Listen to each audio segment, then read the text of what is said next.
Hello and welcome my dear student. आप सभी का स्वागत है हमारे YouTube channel GS exam mentor पर। आज से हमारे जीएस एग्जाम मेंटर चैनल पर आपका ईएमआरएस की क्लासेस स्टार्ट हो रही हैं, जिसमें आपको जो भी सिलेबस है इसका संपूर्ण सिलेबस आपको हमारे Telegram channel GS exam mentor Telegram channel पर मिल जाएगा, या हमारा एक ग्रुप है गोपाल मैथ्स नाम से, आपको वहाँ भी इसे मिल जाएगा। उसे आप ज्वाइन कर लें, वहाँ भी मिल जाएगा।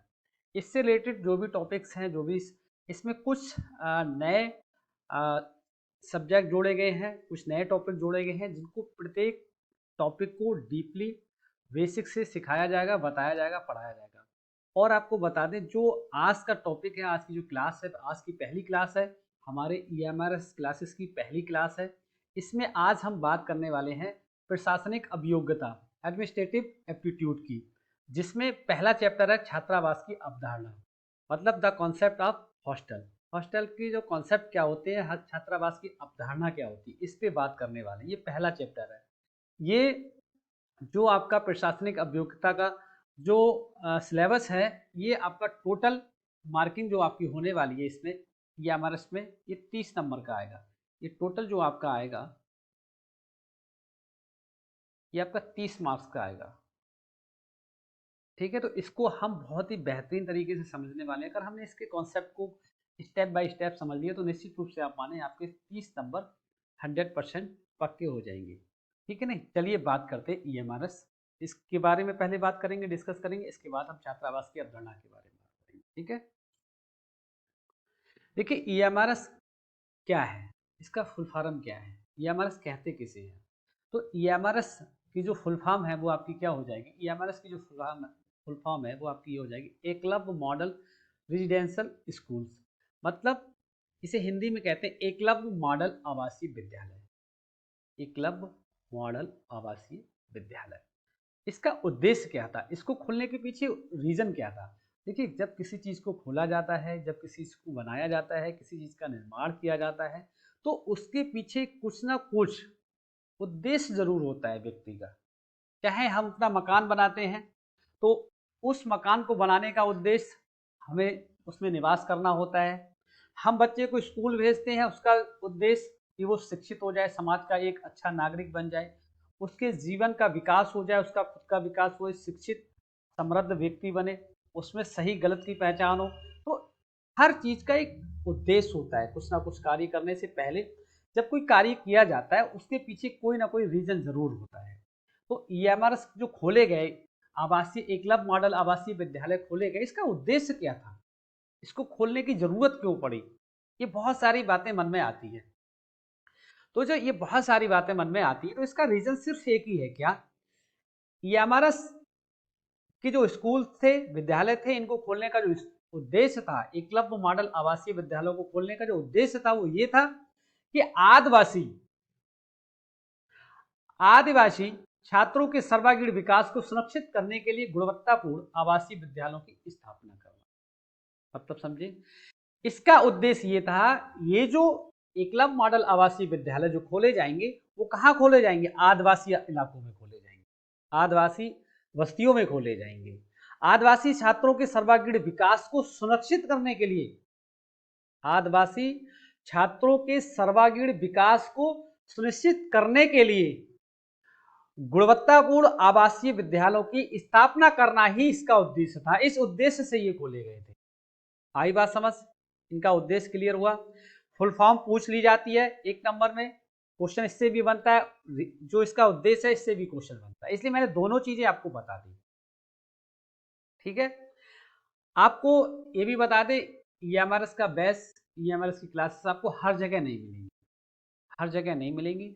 तो मैंने आज से स्टार्ट किया है, हमारे CS एग्जाम मेंटर के चैनल पर आज से स्टार्ट हुई, आप इसे ज्वाइन कर लें, हमारे चैनल को सब्सक्राइब कर लें। ये फ्री ऑफ कॉस्ट है, इसमें कोई पैसा किसी को पे नहीं करना पड़ेगा किसी भी तरह का, और पूरा कंप्लीट हर सब्जेक्ट की कंप्लीट क्लासेस आपको लगाई जाएंगी। और एक बात बता दें, ये अफवाहें चल रही हैं कि पेपर नवंबर में हो जाएगा, पेपर आपका 1 नवंबर में हो जाएगा, या नवंबर की लास्ट वीक में हो जाएगा, ये कहीं कुछ नहीं होने वाला है। एग्जाम आपका मैं कंफर्म बता दूं, एग्जाम आपका जो होगा वो लास्ट दिसंबर या जनवरी के आसपास होगा। ठीक है, ये लास्ट दिसंबर या जनवरी के आसपास आपका होगा। अगर आपका जो हो भी जाता है, ये वार्डन वाला है, वार्डन का बैच है, ठीक है नहीं, वार्डन का अगर एग्जाम होगा तो इससे पहले पीजीटी, टीजीटी, पीआरटी और तमाम एग्जाम्स हैं वो हो जाएंगे। इसके बाद अगर दिसंबर के स्टार्ट वीक से पहले, फर्स्ट वीक से अगर एग्जाम स्टार्ट हो जाए तो वार्डन वाला जो पेपर होगा वो लास्ट दिसंबर में पहुंचेगा। तो इसलिए इस अभी से स्टार्ट करते हैं। तो मैं आपको बता दे रहा हूँ, ये सिलेबस हम लोगों का टारगेट ये है कि हम आपको मिनिमम और मैक्सिमम हम आपको 30 से 40 दिन के अंतर्गत ये हम आपको जो भी सब्जेक्ट हैं, एक दो सब्जेक्ट रह जाएंगे जिसमें सिलेबस थोड़ा ज़्यादा है, वरना आपको मोस्टली जो सिलेबस है आपका वो लगभग 40-45 दिन में करा दिया जाएगा, ठीक है नहीं। चलिए स्टार्ट करते हैं। आज का जो पहला टॉपिक है वो है छात्रावास की अवधारणा। छात्रावास की अवधारणा क्या है, छात्रावास कैसे किसे है। छात्रावास जैसा कि इसका नाम है, हॉस्टल। देखिए छात्रावास, छात्रावास जहां छात्र निवास करता है, आवास करता है। हॉस्टल किसे कहते हैं, छात्रावास कैसे किसे है, हॉस्टल या छात्रावास।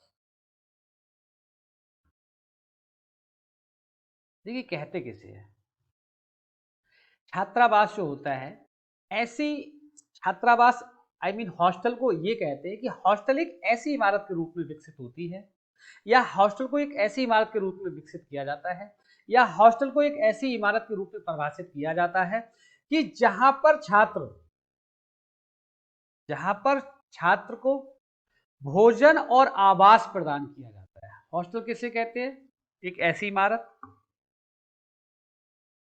एक ऐसी इमारत, एक ऐसी इमारत जहां पर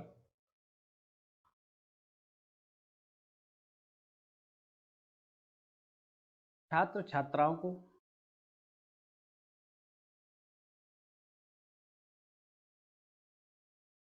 छात्र छात्राओं को भोजन व आवास प्रदान किया जाता है।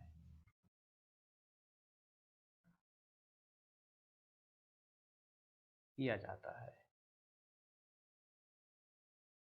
क्लियर हुई बात। हॉस्टल किसे कहते हैं, एक ऐसी इमारत होती है या वह स्थान या वह जगह या वह बिल्डिंग जहां पर छात्र और छात्रा को भोजन के साथ साथ रहने की भी व्यवस्था की जाती है। जहाँ छात्र और छात्रा को रहने के साथ साथ भोजन की भी व्यवस्था की जाती है। अब हॉस्टल जो है ये पश्चिम में क्या है, हॉस्टल की तुलना में से हॉल ऑफ रेजिडेंस कहा जाता है। पश्चिम देशों में से हॉस्टल ना कह के इसे कहा जाता है हॉल ऑफ रेजिडेंस कहा जाता है। हॉल ऑफ रेजिडेंस मतलब ऐसी इमारत जहां पर छात्र रहते हैं और उन्हें छात्र रहने के साथ साथ उन्हें भोजन दिया जाता है। इसे अन्य और नामों के नाम से भी जाना जाता है। इसे और अन्य नामों से भी जाना जाता है। इसके अलावा इसे किस किस नाम से जाना जाता है वो भी देख लेते हैं। अन्य नाम कौन कौन से इसके,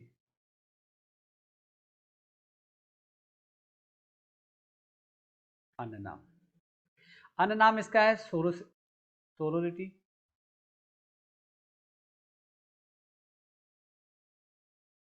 सोरोरिटी एक ये हो जाएगा आपका। एक अन्य नाम इसका ये है डॉर्मेट्री।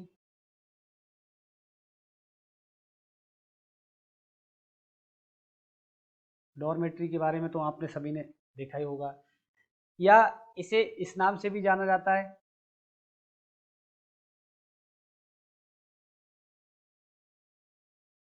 हाउस के नाम से भी जाना जाता है, या हाउस एंड स्टूडेंट्स के नाम से भी जाना जाता है। हाउस एंड स्टूडेंट और स्टूडेंट किसी तरह से लिख लो, इंग्लिश हिंदी में कोई फर्क नहीं पड़ेगा। ये तमाम शब्द ऐसे हैं जिनके नाम से इसे जाना जाता है। हॉस्टल को इस तमाम शब्दों के नाम से जाना जाता है। क्लियर हुई बात? देखिए पहले जो हुआ करते थे, पहले आपको याद होगा क्या, पहले आपको याद होगा आश्रम। पहले हॉस्टल ना होकर पहले क्या चलते थे अपने यहाँ पे, आश्रम। अपने यहाँ क्या चलते थे, गुरुकुल।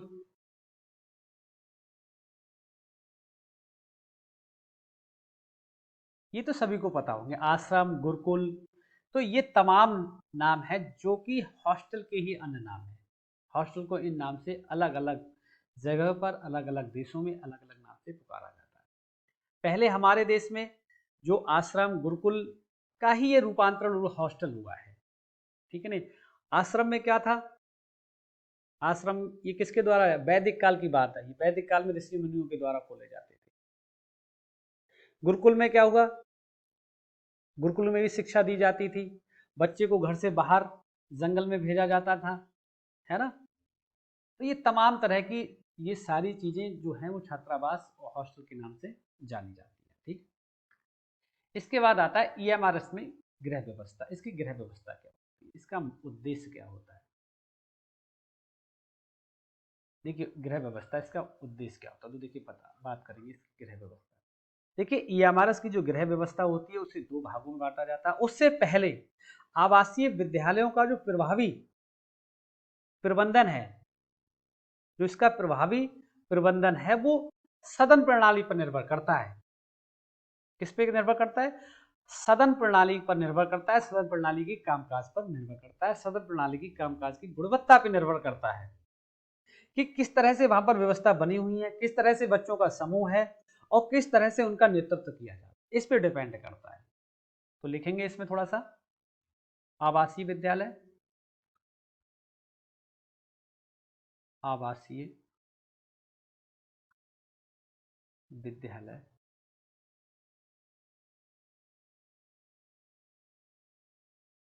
का प्रभावी प्रबंधन,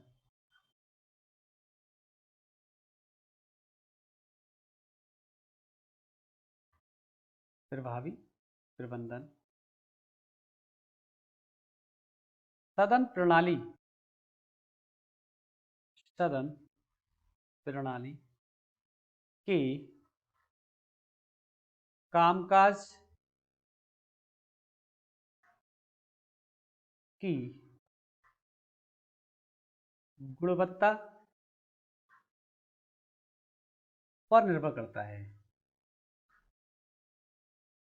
पर निर्भर करता है।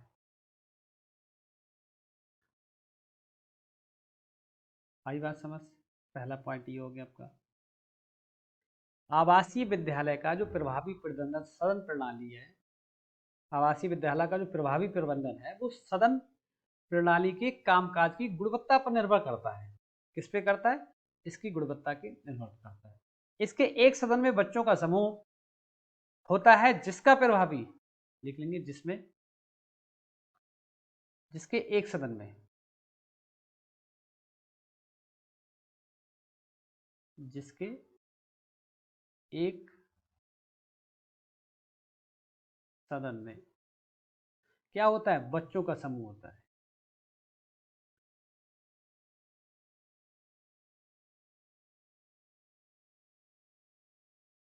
समूह होता है जिसका नेतृत्व कौन करता है, जिसका नेतृत्व कौन करता है, वार्डन करता है। कौन करता है, वार्डन करता है या जिम्मेदार शिक्षक। इसका नेतृत्व जिम्मेदार शिक्षक या वार्डन करता है।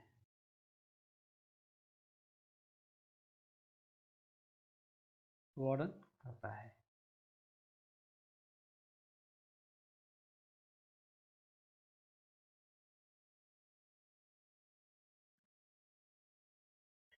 ये बात क्लियर हुई। जो वार्डन का काम है वो क्या है, एक मार्गदर्शक की तरह कार्य करता है वो। किस तरह से, वार्डन का जो कार्य है, जो सदन है, सदन के प्रत्येक सदस्य को, सदन के प्रत्येक सदस्य के लिए वह माता पिता, मार्गदर्शक, दार्शनिक और मित्र की तरह कार्य करता है। वार्डन,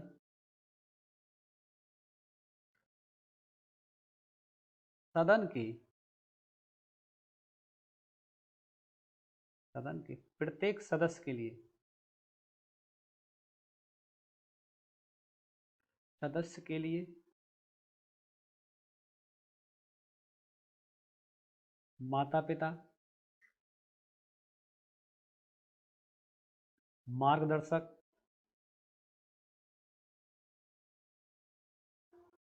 दार्शनिक,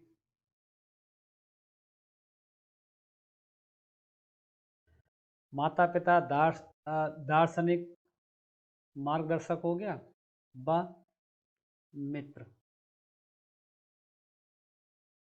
मित्र की तरह कार्य करता है।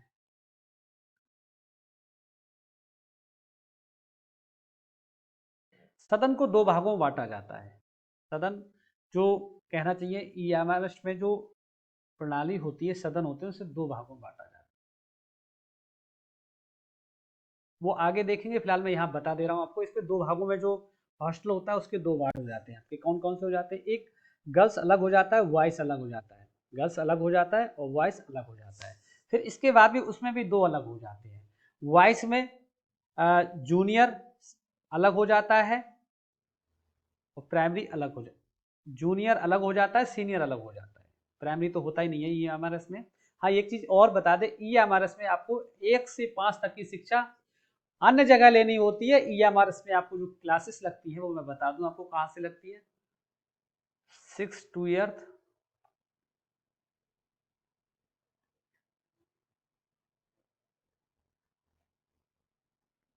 और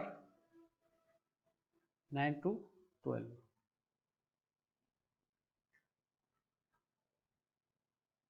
ठीक है, ये भी बता दूं। तो इसका मतलब ईएमआरएस अगर विद्यालय में हमें स्कूल लेना है तो बच्चे को 1 से 5 तक कहीं और शिक्षा दिलानी होगी, इसके बाद उसका एडमिशन यहाँ पे होगा।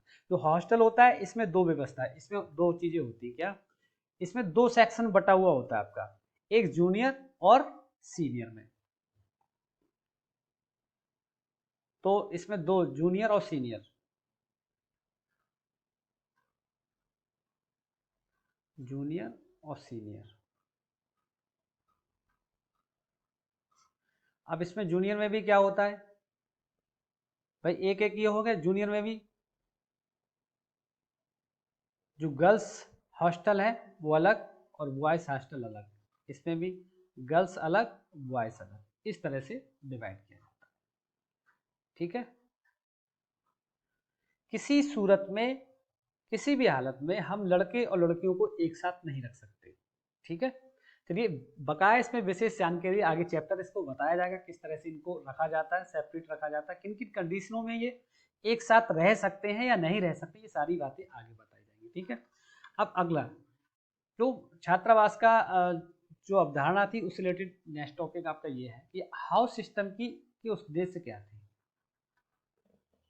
हाउस सिस्टम के उद्देश्य क्या थे? देखिए इसका उद्देश्य क्या था मैं आपको बता दूं। इसका पहला उद्देश्य तो यही था कि घरेलू जीवन में स्कूली जीवन को सहज तरीके से पहुंचाना, सहज तरीके से पहुंचाना, ये उसका उद्देश्य था। पहला उद्देश्य यही था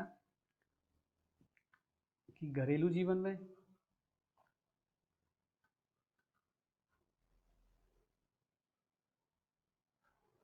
जीवन में, जीवन से, यानी सी लिखो, से ज्यादा सही रहेगा, से स्कूली जीवन तक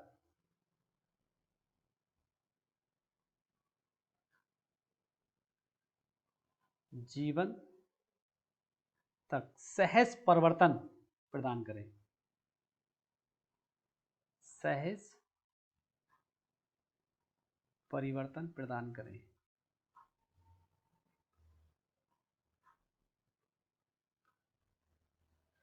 दूसरा, शारीरिक स्वास्थ्य भी इसका एक हिस्सा है।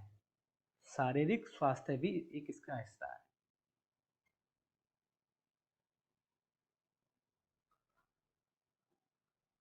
शारीरिक स्वास्थ्य,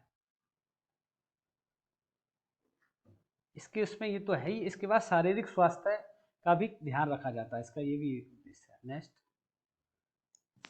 ऐसी परिस्थितियां बनाए जो बच्चे को सामाजिक और भावनात्मक रूप से मजबूत करें, ऐसी परिस्थितियां बनाना इसका उद्देश्य। इसका उद्देश्य ये हो जाएगा कि बच्चों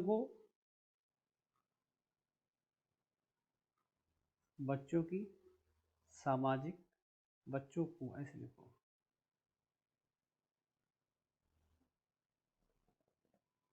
बच्चों को सामाजिक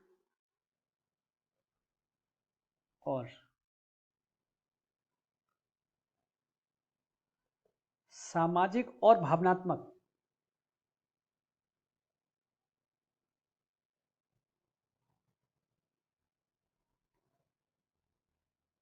तौर पर मजबूत बनाए।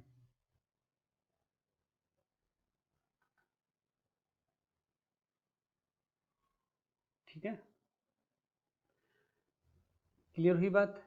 इसके नेक्स्ट पॉइंट क्या हो जाएगा, देखो ये हो गया, इससे यहाँ से यहाँ तक पहुँचना, शारीरिक स्वास्थ्य का ध्यान रखना, बच्चों को सामाजिक और भावनात्मक तौर पे मजबूत करना, ताकि भावनात्मक तौर पे मजबूत करने का मकसद ये है कि ताकि जैसे बहुत बहुत सी फीलिंग्स आ जाती है, जैसे घर से बच्चा, छोटा बच्चा होता है, बाहर जाता है, अगर भावनात्मक तौर से मजबूत नहीं करेंगे तो बच्चे क्या हो जाए, मानसिक तौर से कमजोर हो जाएगा, मानसिक तौर से क्या हो जाएगा, कमजोर हो जाता है। ये हमें इन सारी चीज़ों का ध्यान रखना होता है ना, हमें इन सारी चीज़ों का ध्यान रखना होता है। नेक्स्ट, जीवन में अपने कार्यों, जैसे ईमानदारी लाना, ये भी बताया था, तो वही लिख रहा हूं मैं, जीवन में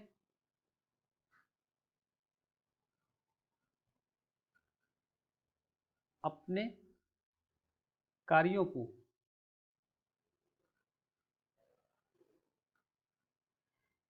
ईमानदारी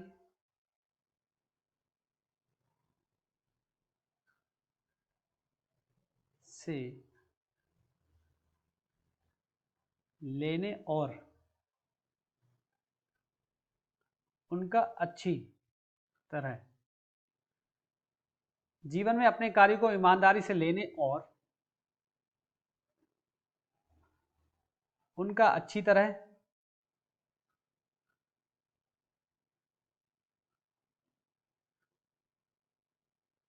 से निर्वहन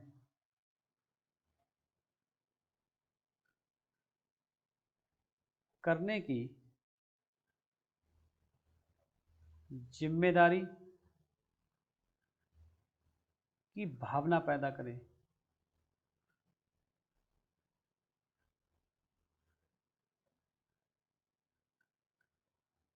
समझे नया पॉइंट क्या है? नेक्स्ट पॉइंट आपका ये था कि केवल बच्चे को ईमानदार ना बनाए, कि केवल बच्चे को ईमानदार ना बताए कि हाँ साहब ईमानदार रहना, ईमानदार रहना, ईमानदार रहना, नहीं, ईमानदारी के साथ साथ उसको ये भी बताना है, उसके अंदर ये भी भावना पैदा करनी है कि जो ईमानदारी है उसका वो अच्छी तरह से निर्वहन करने की जो जिम्मेदारी है, उस जिम्मेदारी को भी समझे।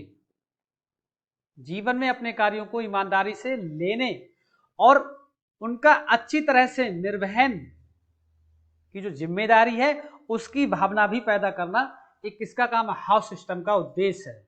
हाउस सिस्टम का उद्देश्य है, ये वार्डन का काम है, जो भी वार्डन होगा वहां पर, हाउस मास्टर भी उससे कहते हैं, वार्डन भी कहते हैं, उसका ये काम है बच्चे के अंदर सामाजिक और भावनात्मक तौर से उसे मजबूत करे, उसके अंदर ईमानदारी लाए, और ईमानदारी के साथ साथ वह अपनी जो ईमानदारी है उसी तरह से उसकी जिम्मेदारियों को अच्छे तरीके से निर्वहन करने की जो भावना होती है, ललक होती है, वो पैदा करे। नेक्स्ट पॉइंट, विद्यार्थियों में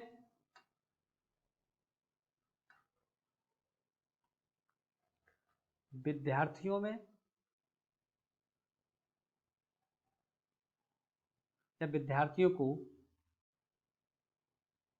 एक समुदाय समूह कॉमा समुदाय और समाज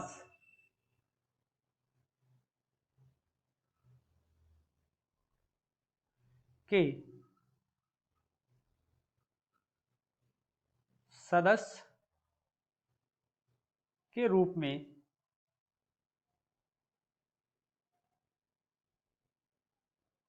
विभिन्न प्रकार की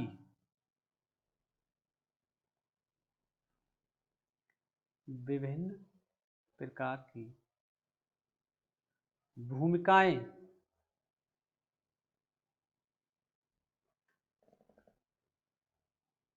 के लिए तैयार करें।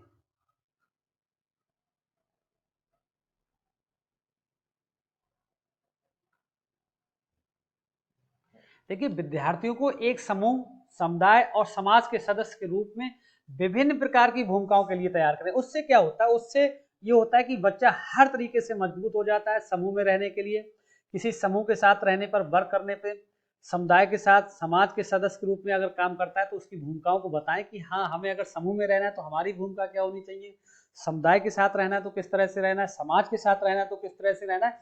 ये पूरा माहौल उसे क्रिएट कराना होता है, उसे बताना चाहिए, उसकी ये पूरी भूमिका उसे तैयार कराई जाती है ताकि बच्चे को किसी भी तरह से, किसी भी हालत में कोई दिक्कत नहीं आए, क्योंकि वो समाज छोड़ के आया है, घर परिवार छोड़ के आया है, तो वहां पर वो सारी चीजें उसे मिले, ताकि जब वो उस कॉलेज से, उस स्कूल से निकले, हॉस्टल से बाहर हो, तो उसे ये एहसास नहीं हो, उसे समाज नया नहीं लगे, उसे परिवार नया नहीं लगे, वो परिवार के सिस्टम को समझ ना पाए, ऐसा ना हो।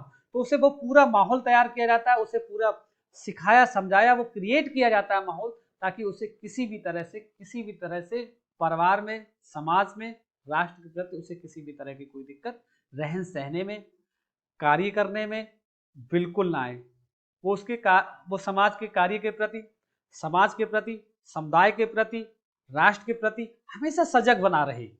जो भी अगर कोई दिक्कत परेशानी होती है उसमें वो हमेशा खड़ा रहे। अगर ये नहीं बताया जाएगा, ये माहौल क्रिएट नहीं कराया जाएगा, तो वो ये चीजें नहीं सीखेगा, अनजान रहेगा, है ना। तो ये वार्डन का काम होता है कि उसे एक समूह, समुदाय और समाज के सदस्य के रूप में किस तरह से एक भूमिका होती है उसके लिए वो तैयार करना। ठीक है ना।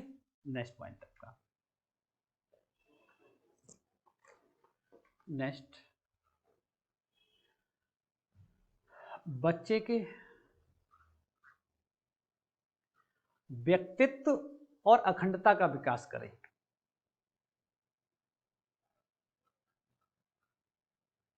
व्यक्तित्व और अखंडता,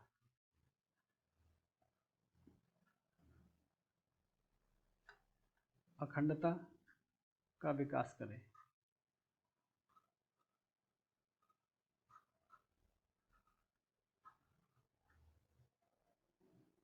क्लियर हुई बात? बताइए, क्लियर हुई बात?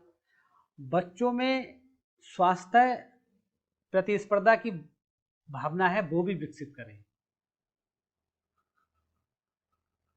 बच्चों में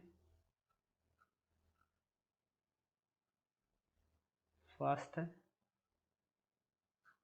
प्रतिस्पर्धा, प्रतिस्पर्धा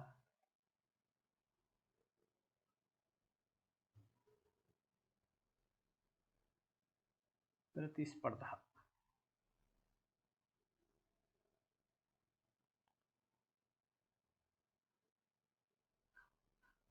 की भावना पैदा करें।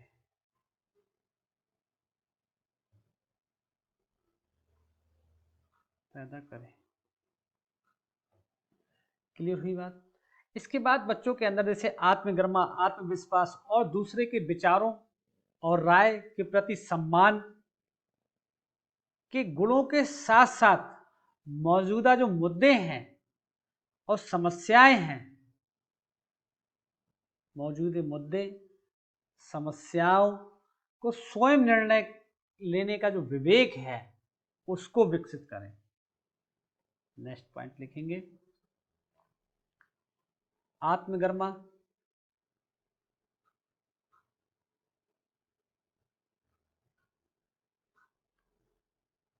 आत्मसम्मान,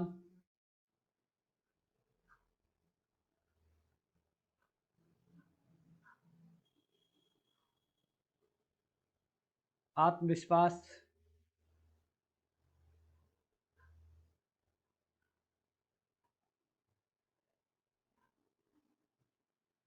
और दूसरों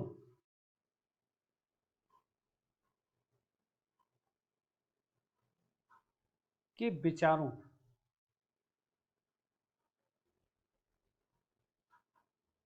और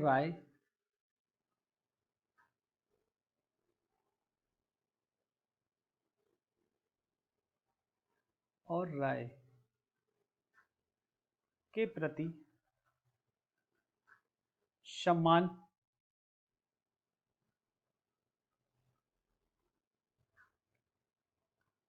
के गुणों के साथ साथ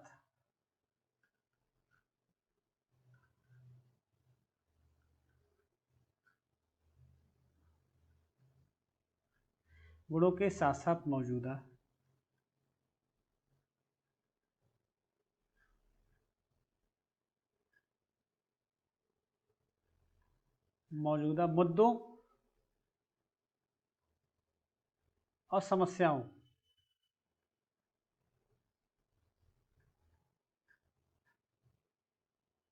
पर स्वयं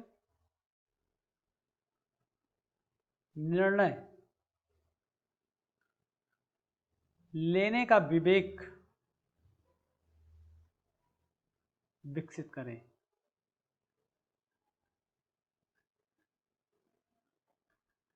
ये पॉइंट हो गया आपके।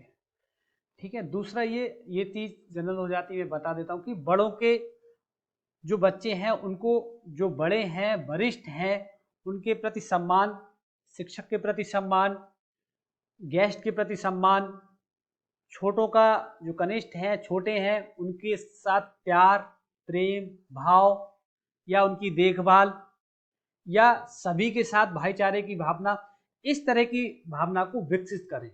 है ना, इसको मैं नोट नहीं करा रहा हूँ, आप ऐसे ही ध्यान रखिएगा। ठीक है नहीं। और इसके बाद एक साथ रहना और सभी के मिलकर रहना और आनंद से रहना, एक दूसरे की भावनाओं को समझना, जरूरतों को समझना, जरूरतों के प्रति संवेदनशीलता का भाव विकसित करना, ये बहुत सारे ऐसी बातें हैं जो हमें बच्चों को सिखाई जाती। ये वार्डन का काम है कि वह इन सारे पॉइंटों को सिखाए। ठीक है, चलिए एक लास्ट पॉइंट लिख लेते हैं यहां से। एक साथ रहना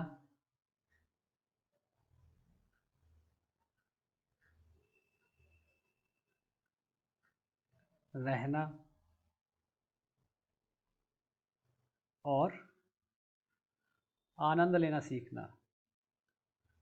आनंद लेना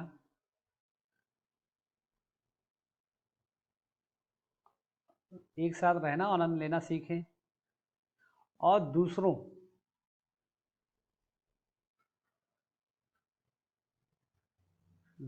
की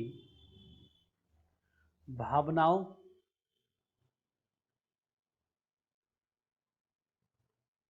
और जरूरतों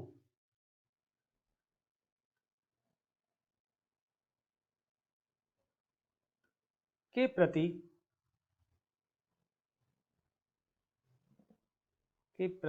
संवेदनशीलता विकसित करें।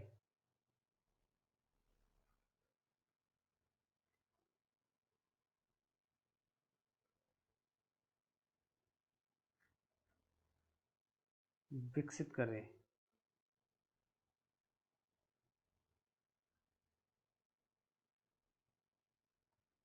विकसित करें। क्लियर हुई बात। तो आज हमारा जो छात्रावास की अवधारणा था वो चैप्टर कंप्लीट हो जाता है, क्या क्या इसकी अवधारणा थी। तो इसी के साथ आज का ये सेशन समाप्त होता है। Thanks for watching. अगर आपको ये हमारा वीडियो अच्छा लगा हो तो आप शेयर करें, सब्सक्राइब करें और लाइक करना ना। Thanks for watching.